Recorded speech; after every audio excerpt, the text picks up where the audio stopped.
linda! Então, vamos terminar hoje o livro de Esther. Uhul! Um livro que tem abençoado a gente, né?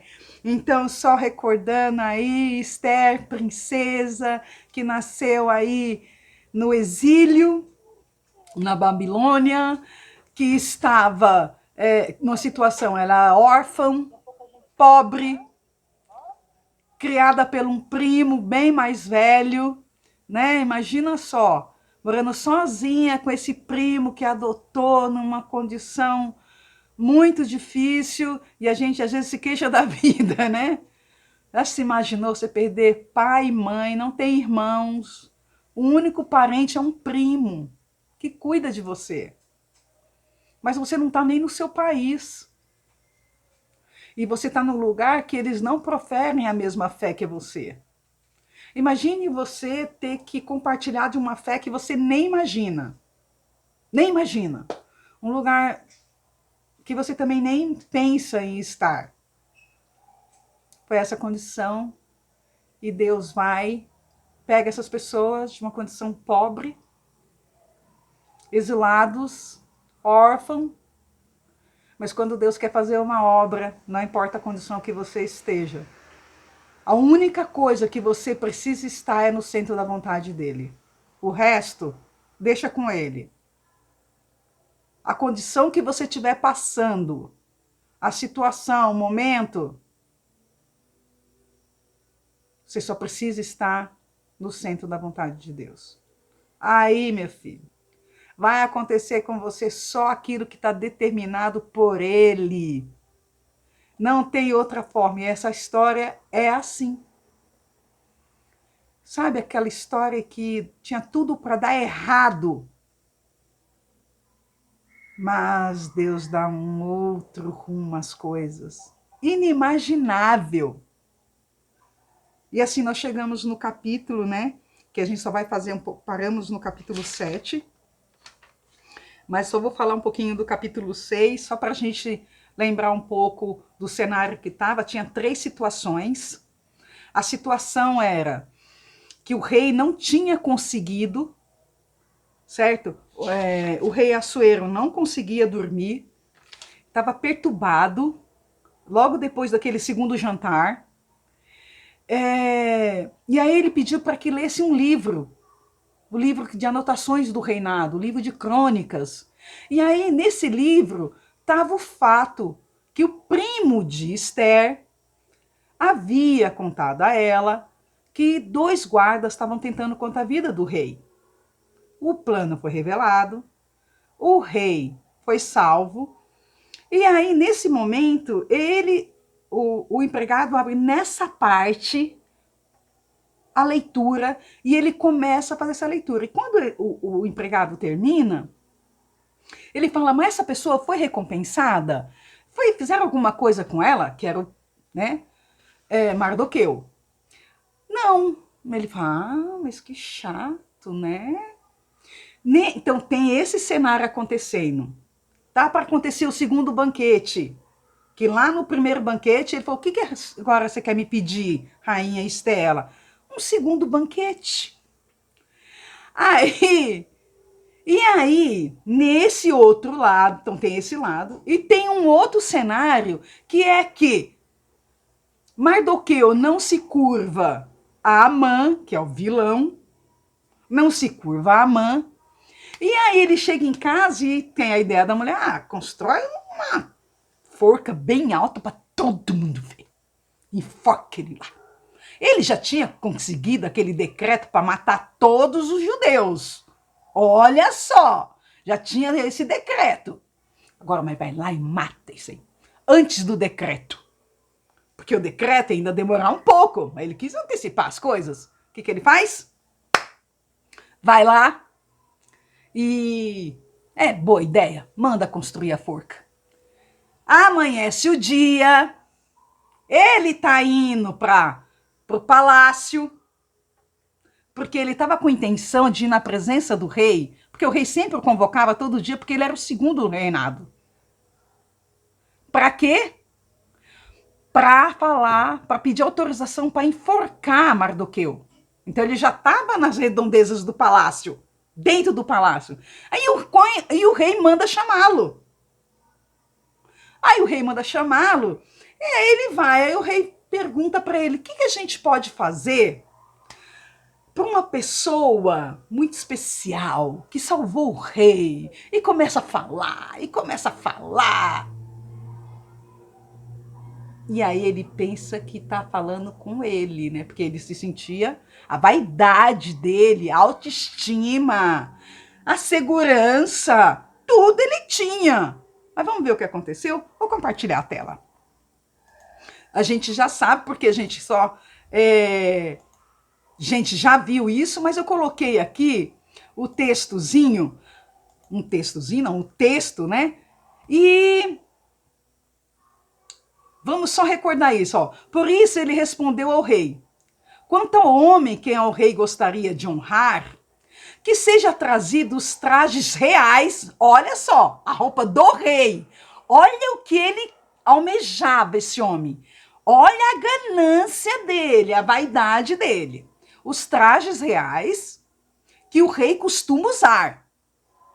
E o cavalo em que o rei costuma andar montado, e sobre cuja cabeça tenha sido colocada uma coroa real. Ele queria a coroa real, o cavalo do rei e a roupa do rei.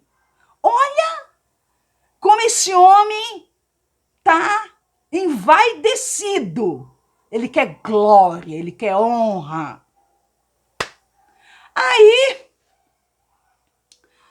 continua.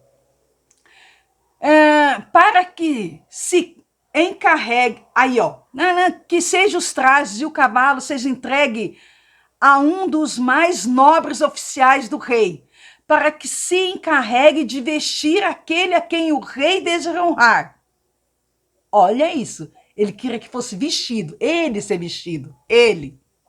Depois que o leve a cavalo pela praça da cidade, proclamando em alta voz.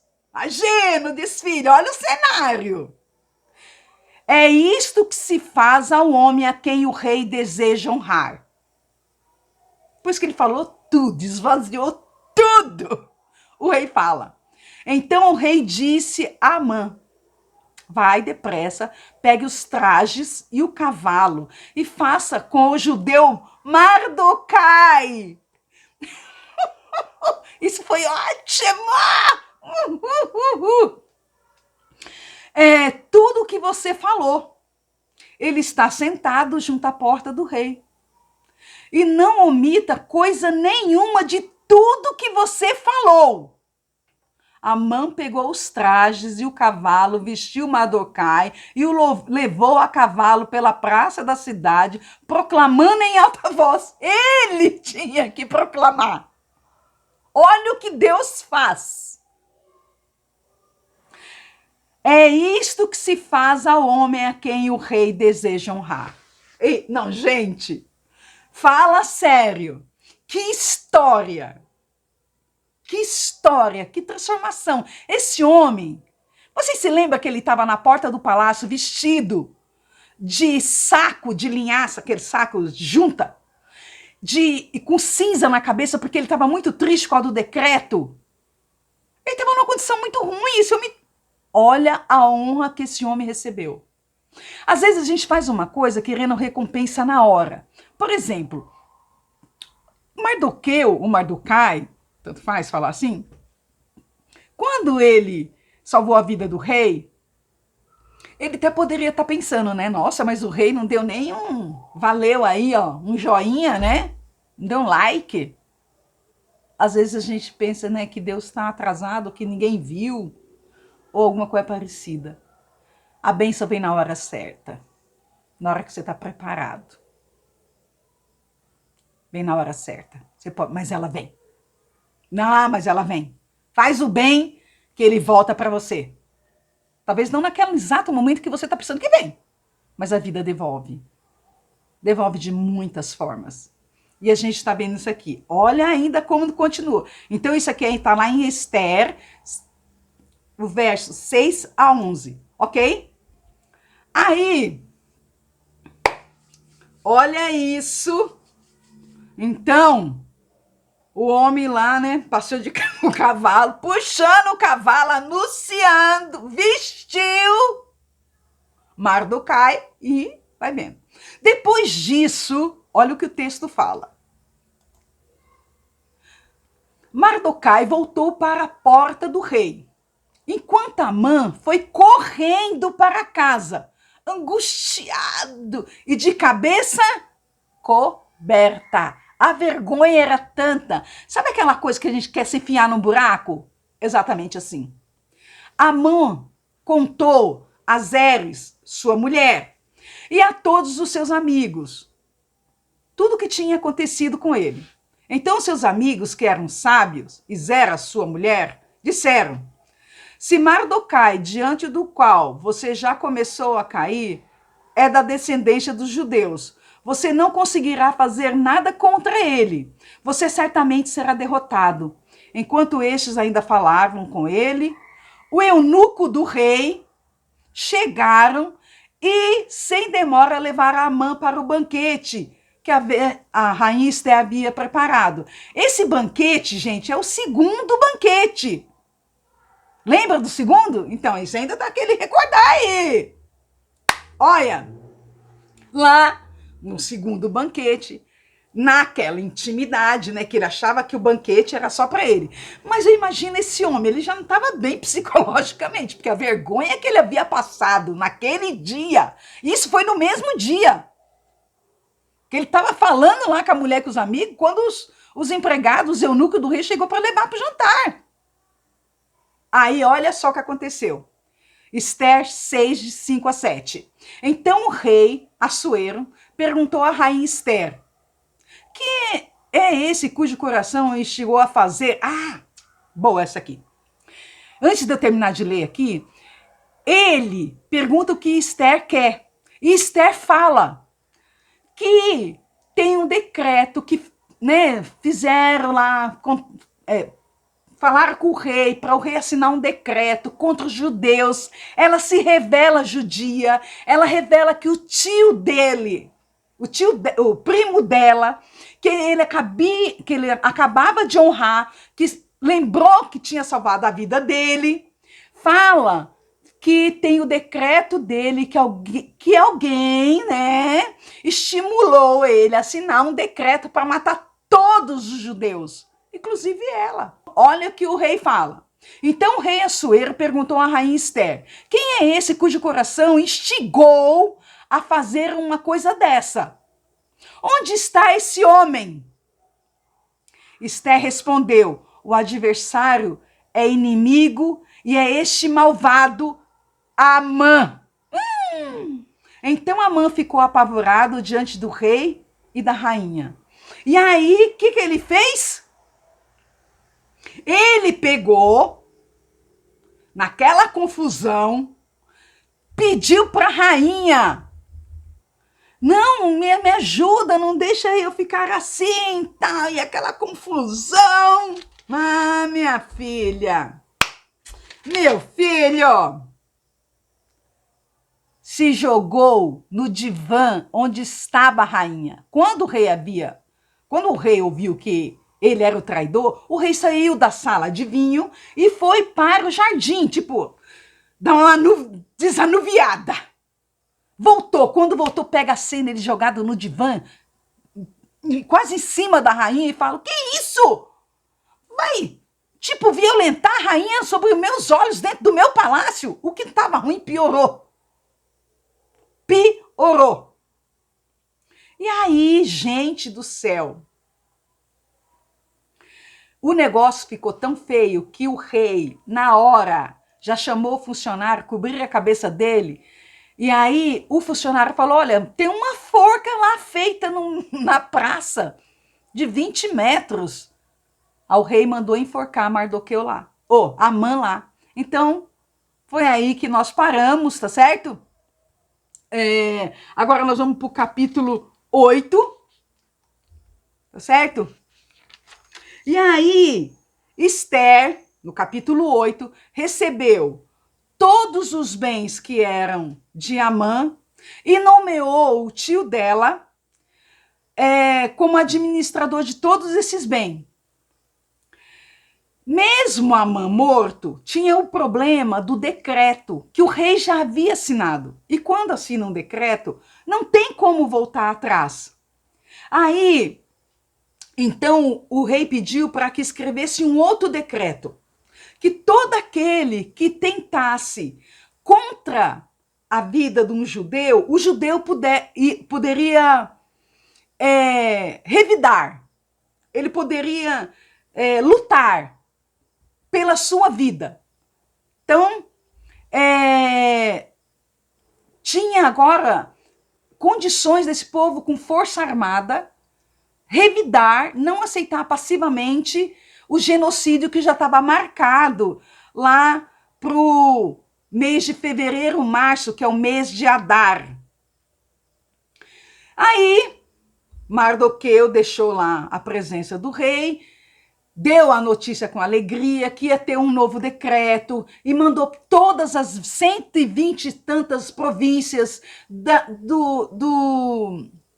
de toda aquela região até a Pérsia, que os judeus podiam revidar.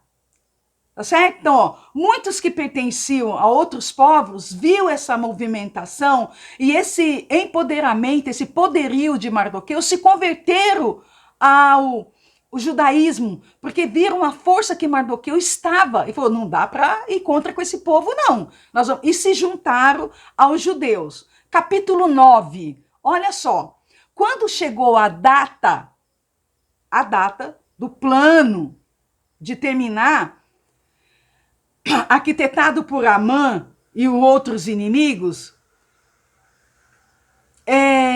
Israel conseguiu reverter tudo isso. Aconteceu tudo ao contrário. Olha só, todavia o contrário aconteceu. Nesse cenário, Mardoqueu se tornava cada vez mais poderoso. Para garantir a satisfação da rainha, o rei Xerxes, ou o rei Assuero, que é o mesmo nome, né, perguntou se ela ainda tinha mais algum outro desejo. Olha, além disso, o povo vai poder revidar, o povo vai poder lutar pela sua vida. Você tem mais alguma coisa? Ela fez um pedido, assim, um tanto quanto estranho, né? Assim, a gente pode achar que ela foi dura, que ela foi má com o pedido que ela fez. Mas se a gente entender desde a história, do começo, a gente vai ver que ela está cumprindo aquilo que o profeta Samuel já havia dito a Saul, que era para exterminar todos esses povos amalequitas, porque eles eram muito maus, terríveis. E aí ela pede que seja exterminado toda a casa de Amã, que todos, não fique ninguém da linhagem de Amã, e todos foram mortos, tá certo? E aí, os judeus, até hoje, gente, então os judeus venceram, aconteceu tudo ao contrário, os judeus já estavam sentenciados à morte, imagina, Mardoqueu estava sentenciado com uma forca pronta, pensa num cenário ruim, pensa num cenário ruim que você já tenha vivido. Imagina Deus te livrando, como já te livrou de tantos. Se você está num momento ruim, se o nosso, sabe, as circunstâncias estão mostrando, o cenário está ruim, Deus pode reverter tudo isso. Os judeus venceram, mataram todos aqueles que estavam tentando contra a vida deles. Mardoqueu ficou como o segundo no reinado, administrando tudo que era de Amã, que era um homem muito rico, ficou tudo para ele, para Esther. Olha só, eram extremamente pobres, não era? Vai vendo como as coisas estão mudando. E esse dia que foi marcado, o dia 14/15, que foi marcado para ser o genocídio do povo judeu, foi comemorado, passa a ser comemorado Purim, que é uma festa de presentear um ao outro. E até hoje, os judeus comemora esse dia. Essa mulher entrou para a história. Uma mulher inteligente, uma mulher usada por Deus, que não olhou a sua circunstância, que a fé dela não dependia das circunstâncias. A fé dela estava baseada em quem ela conhecia de Deus, de tudo que ela já viu Deus fazendo em povos passados, em outras histórias. Ela cria em Deus. Ela não cria pelas circunstâncias favoráveis. Não. Estava muito além disso. Estava além do que ela via. Versículo 28 do capítulo 9 diz assim: esses dias seriam lembrados e comemorados em cada família de cada geração, em cada província, em cada cidade, e jamais deveriam deixar de ser comemorados pelos judeus e os seus descendentes, jamais deveriam esquecer de tais dias. Livramento do todo o povo judeu. É a festa Purim até hoje comemorada. Tá certo? Capítulo 10, terminando o nosso livro de Esther. Xerxes impôs tributo em todo o seu reino, seus atos de força e grandeza de Mardoqueu estão registrados nos livros de crônicas da própria Bíblia, da Pérsia, livros históricos. Mardoqueu foi o segundo da hierarquia, muito amado e importante entre os judeus. Todos tinham nele esperança, força, confiança, pois trabalhou para o bem do seu povo e promoveu o bem-estar de todos, tá certo? Então, vamos lá, Deus tem um plano para a sua vida. Nosso Senhor tinha um plano para Esther. Parece que a história começa toda errada, parece que Deus não está na história, mas ele está. Assim como parece que Deus não está no livro porque não aparece o nome dele, mas ele está em todo momento. Como nós falamos, não aparece a palavra Deus, o nome Deus, mas a gente viu que Deus estava presente em todos os momentos e a vontade dele foi sendo revelada em cada capítulo ali, tá certo? Deus é soberano e te coloca no lugar certo, na hora certa, tá certo? Muitas vezes nos preocupamos se estamos no caminho certo, para que a vontade de Deus se cumpra.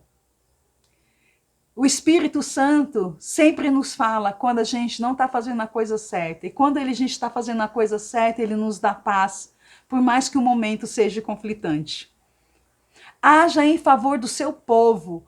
Ore pelo Brasil, ore pela sua nação, ore pelo povo brasileiro, ore por Israel, ore por aqueles que estão passando por dificuldade em outras nações. Ore pela Ucrânia, ore pela Venezuela, ore pela Argentina, Chile, Peru, que acabou de o presidente ser preso. Vamos orar por esse povo que está passando por dificuldade. Tenha paciência para agir com sabedoria. Esther teve essa paciência. Ela jejuou 3 dias e pediu para que o povo fizesse jejum e estivesse orando para tomar uma decisão. Nunca tome sua decisão antes de orar e consultar Deus. Nunca faça isso. Então, só fechando, a gente viu os personagens principais, que foi nesse livro: Esther, o rei Assuero, Mardoqueu ou Mardocai, né? E o vilão Amã, tá certo? Os acontecimentos, né? Esther, que era órfã, se tornou rainha. Amã conspira contra o povo judeu. Esther convoca o jejum. Esther intercede pelo seu povo ao rei. Amã é desmascarado. E os judeus se defendem. E são poupados, né? As suas vidas são poupadas. Olha só, e os inimigos, aqueles que estavam tentando contra o povo judeu, pereceram e foram mortos, tá? O rei tinha um decreto. Às vezes a gente pensa assim, nossa, não tem mais jeito. O decreto do rei já foi assinado, já está com a data marcada, está tudo perdido, eu não tenho mais que fazer nada. Não existe a palavra impossível para Deus. Para Deus tudo é possível. Não existe a palavra impossível para Deus. O teu papel, confiar. Amém? Amém. Vamos orar? Obrigado, Deus, por essa tua palavra, por esse livro abençoador, Senhor. Muito, muito obrigado pela revelação da tua palavra. Que possamos ter sabedoria vindo do teu trono para agir nos momentos difíceis conforme a tua vontade. Não existe impossível para ti, Deus. Coloca essa confiança no nosso coração. Aumenta-nos a fé. Abre os nossos olhos espirituais, Senhor, para que possamos enxergar e contemplar, Senhor, aquilo que está destinado para nós. Abençoa-nos como povo brasileiro. Livra-nos do mal, do perverso, dos planos ruins, Senhor. Salva-nos, Senhor. É em nome de Jesus que oramos. Amém. Amém, meu povo lindo! Um beijo a todos. Obrigado, Vadai, o Afonso, a Mila, a Ana Carolina, a Zilá, a Sandra, todo mundo. Beijo no coração. Tchau, tchau, meu povo. Fiquem com Deus. Deus abençoe vocês.